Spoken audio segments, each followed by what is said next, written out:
All right. So today we are talking about how do you, build, start, grow a business from scratch, starting with nothing, from nothing. How do you do it from the ground up with no money, no backing, no anything? So it all starts with an idea.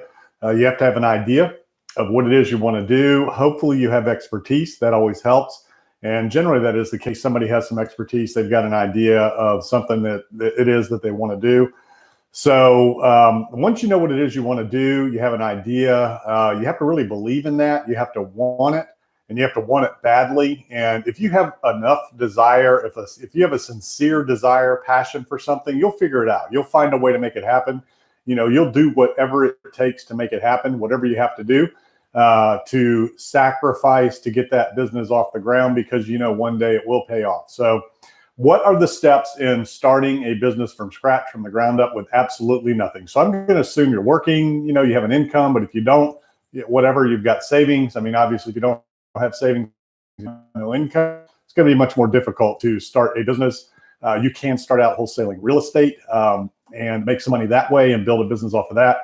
There are some things you can do in this gig economy now to start a little side hustle or a side business if you're not making any money at all. But generally, somebody that is going to start a business, a viable business, is going to have some sort of either a job or something like that, or some savings to support them while they do this. Albeit when I started, I had no savings and I had skills and talent, although they were limited. But I just went out and I did the work and I made it happen. So the best thing to do is to have the idea, put it down on paper. So you want to create a business plan / executive summary. You don't need an elaborate business plan. Now, the more sophisticated your business is, the simpler the plan should be. That might not sound right, but I'm telling you, simple is the way to go. Warren Buffett says, if you cannot put your business plan down on the back of a, on the back of a cocktail napkin, then it's probably too complicated. So, excuse me, I'm still choking on my lunch. So, so the first thing you want to start with is a business plan and basically an executive summary that lays out the concept, the idea, what it is you want to do, explains it very simply but thoroughly, and then goes into the economics of that business and the demographics of that business and the potential of that business. So it starts out with what it is you want to do. Then you go into who is your audience, what is the product that you're going to deliver, whether it's a service or a product or a good or whatever it is. You want to kind of describe that, what the market looks like for it. And, one of the best things to do in business is find a problem and solve it. So wherever there's a problem, there's an opportunity.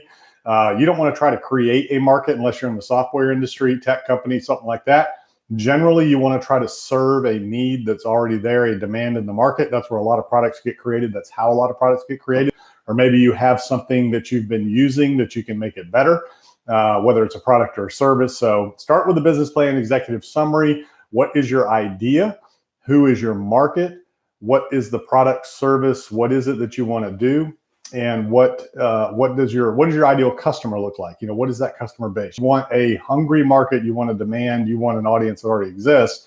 And then you have to go out and just make it happen. So you're going to file some sort of, you could start out as a sole proprietorship. I recommend filing an LLC or a corporation. You have to talk to your accountant and or tax attorney, advisors, legal counsel about the best structure for you and your tax situation. Corporations and LLCs are very easy to file online now. You can do it yourself for about $100 in most states, and you can get the corporate documents instantly. Then you go to the IRS website, get your federal ID number instantly. Then you can take that to the bank, open a bank account, and you are open for business. You can start receiving money. You can set up a PayPal or a Swipe account or any number of payment gateways now that are very streamless. They give you the equipment. You can accept payments on your phone, your iPad. QuickBooks is a great way to start out when you first start out. But the key is you want to be organized from the beginning.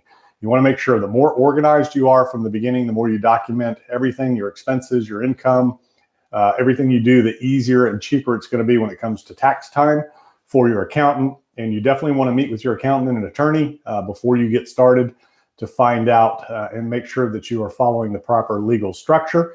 So once you get the business down on paper and you have a basic plan, you get your formation done, then it's time to set up a website. In this day and age, you got to have a Facebook page and a website.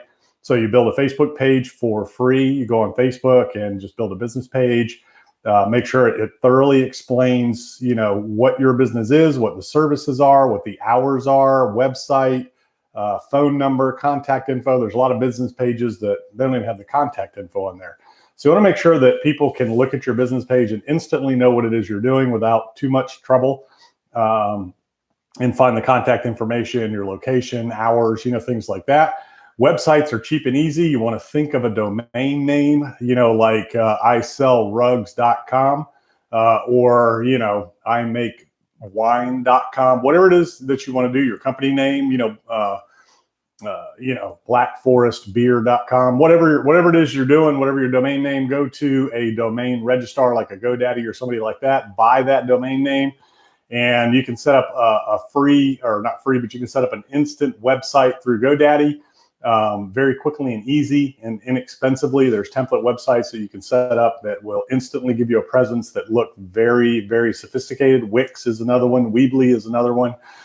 Those are free. That you can set those up. You can buy your domain name through them as well. Sometimes they offer you a free domain name with their little paid plans. So you've got your social media presence, and if you're going to be doing anything that other people need to know about, you're going to need customers. The best way to reach customers in this day and age is social. So you want to get your Instagram page set up, you want to get your YouTube account set up, and you want to get on LinkedIn. And make sure you learn how to optimize those channels. So that way you've got your social media set up so that you can share what you're doing, promote what you're doing, and garner customers that way. Advertising is very inexpensive through those mediums and those channels. So once you do that, then it's just a matter of going out and doing what it is you do. Whether it's a landscaping business, you start knocking on doors, doing whatever you got to do to bring in business. And literally, I mean knocking on doors. Go out, somebody's grass is tall, knock on their door. Hey, just started a landscape company. I'm in your neighborhood.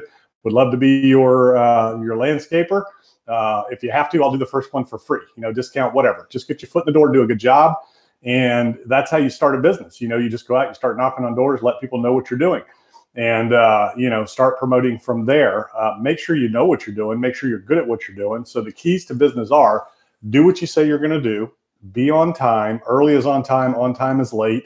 Do what you say you're going to do a complete and thorough job so that people do not have to check on you. People in this day and age want to know that whatever it is they're hiring you to do is going to be taken care of. If you're cutting grass, they don't want to have to come home and you've missed a spot, or you didn't pick the weeds, or whatever that looks like. Make sure you do a thorough, complete job, that you go the extra mile, you over deliver and under promise, over deliver. Make sure you're offering service. People love service. Everybody's busy. There's a lot of opportunity out there right now because people are eating out more, they're hiring more. You can do a lot in the gig economy today. If you don't know what the gig economy is, that's like Uber drivers, Uber Eats, dog walking services, house sitting services, Airbnb, where you rent out an extra space or a room. That's kind of a gig. Making flowers for weddings. There's just so many things out there, and there's so many sites. You can be an administrative assistant, virtual assistant, working out of your house and earn $25 an hour. You can go on Upwork and advertise your services there, and do any number of things. Whether you're a web designer, graphic designer, if you're good at typing, voiceovers, commercial, fill-ins, extras for commercials and movies and things like that. There's all kinds of gigs that you can do, these days. There's even businesses that look for temporary employees for like a weekend or a night or whatever. So there's a whole bunch of stuff you can do on the gig economy. But as a business, if you're going to be a legitimate business, you need those things. You need a business plan. You need to get your social media profiles set up. You need to make sure you know what you're doing. And then you get out there and you just deliver great service, great value. You over deliver, under promise, and just do what you say you're going to do. So that is how you start a business from nothing. Literally, you just have an idea. You got to have faith in it. And then you get out there and you work and you do whatever it takes to make it happen, to implement the idea and to get it going. And you just offer your service. You knock on a door and say, hey, I am a real estate agent, and I'm new in the business. I'm looking for listings. Would love to help you out. Or you go partner with an agent or a team or somebody like that. Let's say your business is construction. You just start calling people up. You go visit realtors, tell them what you do, whether you're a handyman, carpenter, plumber, electrician, whatever it is, home services business. You can start with realtors, you can start with bankers, mortgage professionals, and then literally you can go canvass a neighborhood, put flyers in the mailbox slots. You can't open the mailbox and stick it in, but you can put it in the slots. You can put them on put them on the doorsteps, door hangers, things like that. You can literally market for free. You can go on Craigslist, advertise your services. So the idea is to generate business, do a great job, and then word of mouth will travel regardless of what your business is. And those are real simple, easy businesses to start with nothing, or service-based businesses. Those are the ones that are easiest to start with nothing. Other types of businesses do require capital. And, that's a whole nother conversation, and how to do that and how to grow and scale a business. And the best way to do that is to find your best, competition, whoever's doing a great job at what it is you want to do, and go hire their best people and build your company that way. So that's a great way to do it. Benchmark other companies, get their people, bring them in, and grow and scale from there. Give them an opportunity to grow and be part of a startup. So that's just a quick video on how to grow or how to start your business from nothing with nothing. That's how I started, with absolutely nothing in 1997. My first project out of the gate was doing a little deck job for somebody. And it was like a $500 project. I did $250,000 that first year. 7 years later, I had a $30 million building company, one of the largest builders, developers in my area. Started 12 other businesses along the way, exactly the way I just told you. It started with a concept, an idea. We had a great market. We had an audience that was hungry for a service. We were solving a problem. In my case, I was trying to get work done on my house. Everybody was so busy, they couldn't get to me. I said, you know what? There's a problem. There's an opportunity. So I created a little remodeling company to fill that need, handyman/remodeling company. And then I just grew it and scaled it from there. So anything and everything's possible. And I just wanted to bring you that today. I hope you enjoyed it, and I'll see you in the next video.